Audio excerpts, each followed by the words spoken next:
Hey, what's up? This is StormMakerX, and on this video I'm going to be doing a big reveal on a special project of which I have been working on for some time. This is something of which I started working on before the quarantining, and then when we got placed under quarantine, I just decided to dedicate my time and focus to just getting this done, and evidently I did. So without further ado, this is my rendition of the original 80s Teenage Ninja Turtles Shredder helmet. And today I'm going to go ahead and do just a video tour of it and pretty much just show it off. And discuss future plans as far as in regards with it. Before I go around the table and showing you around the helmet as far as how it looks and all the different little features involving, this helmet is completely scratch built. In other words, there was no design, pattern, or even a foundation that I started off from. This thing was completely done from scratch using, Sintra, Bondo, and pieces of that sort to form this helmet together. And what you see now is the result of it. So, with that being said, let's go ahead and go over it.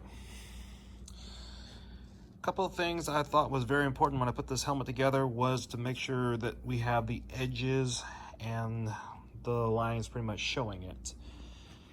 This was something of which I thought was very important, and so I wanted to make sure we kept to those details. You can even still see it right there with the shadow effect there as far as the change of the angle. When I got to a point when I thought it was good enough, I pretty much just went at it again and kept on doing it over and over again until I felt like it was just smooth enough. This is something of which was a labor of pure blood, sweat, and tears. I have worked on this thing for a while, but I wanted to make sure it was more than just good. I wanted to make sure it was, in some cases, even better than better. Perfect it's not, but I will let the helmet be evident as far as how good it is. Like I said, again, we got the angle, we got the look and everything, and that's what I wanted this helmet to have, was the blade look and the different details that was in that particular series that I thought was very important to have. And even the mouth guard. This was the one thing. A lot of people, for some reason, when they try to do their own Shredder helmet, they always do it like in that style, like compared to Mortal Kombat with Sub-Zero and Scorpion, how they have that weird like flat nose and top and everything.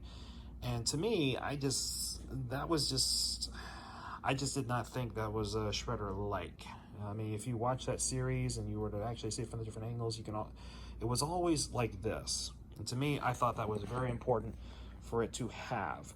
And so that was something of which I wanted to make sure that it did have. I'm sorry, I'm just trying to angle it and everything. It was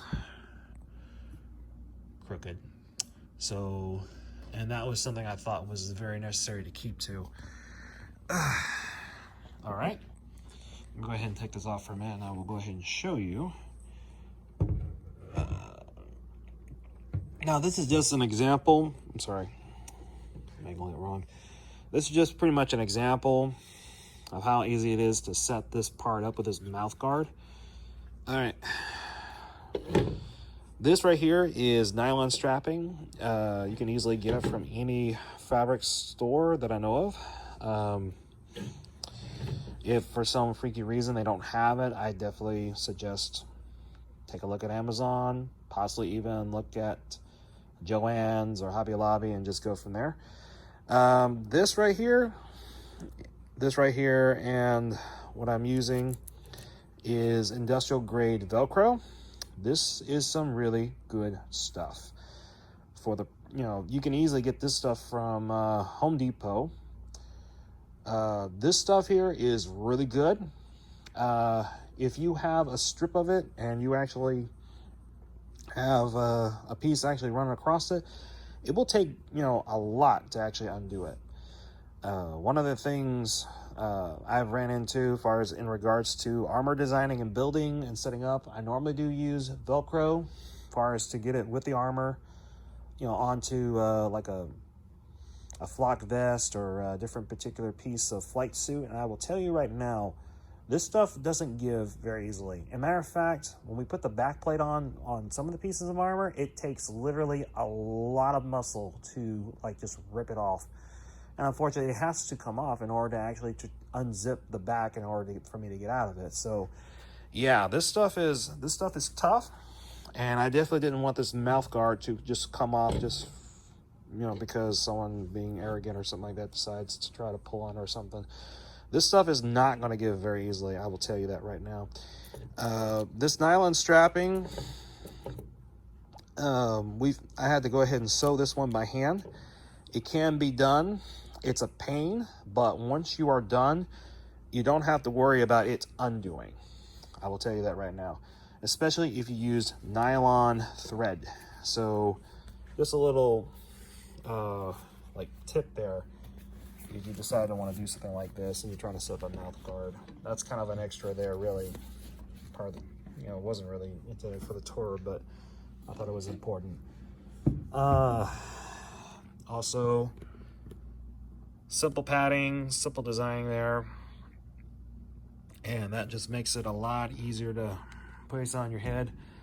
I'm estimating that this helmet can probably fit someone with possibly a 30 to 32 inch worth around the head area. Could be possibly less than that. I don't think it's going to be any more than that. I could be wrong, but because of the style, because it tends to carry a little bit more of the Japanese style helmet and everything, which I wanted it to have, it's a little bit wider than normally.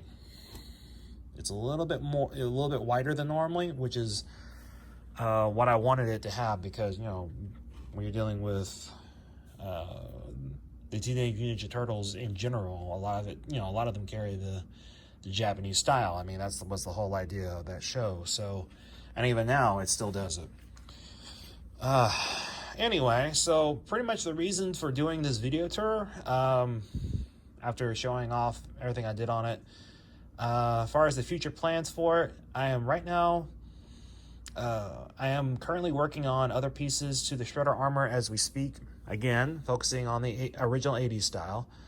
About to go ahead and get onto the hand guards next, and then move on to forearm, shoulder, and then the shin bone armor as well.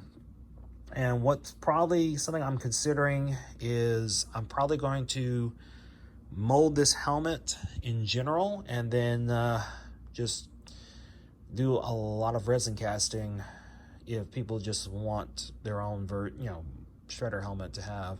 It is something I'm considering to do. I have not made the mold for it yet, but it is a consideration, especially since, like I said, this particular helmet to me, I mean, I've worked on very diligently, and I wanted to make sure that it was angled and about as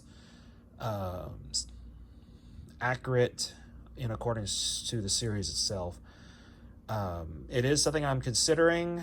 If I get enough support for it and demand, I will start leaning towards that direction to see if I can't do that. It is something I'm gonna pretty much place on the table, and pretty much just whoever wants to say yay or nay to it, I mean, just let me know. Anyway, I hope everyone enjoyed this video tour. So if you did, please hit the like button. If you have any comments or questions, just hit them down in the comments below, and I will reply back as soon as possible. And of course, if you want to see more videos and future updates, just simply subscribe.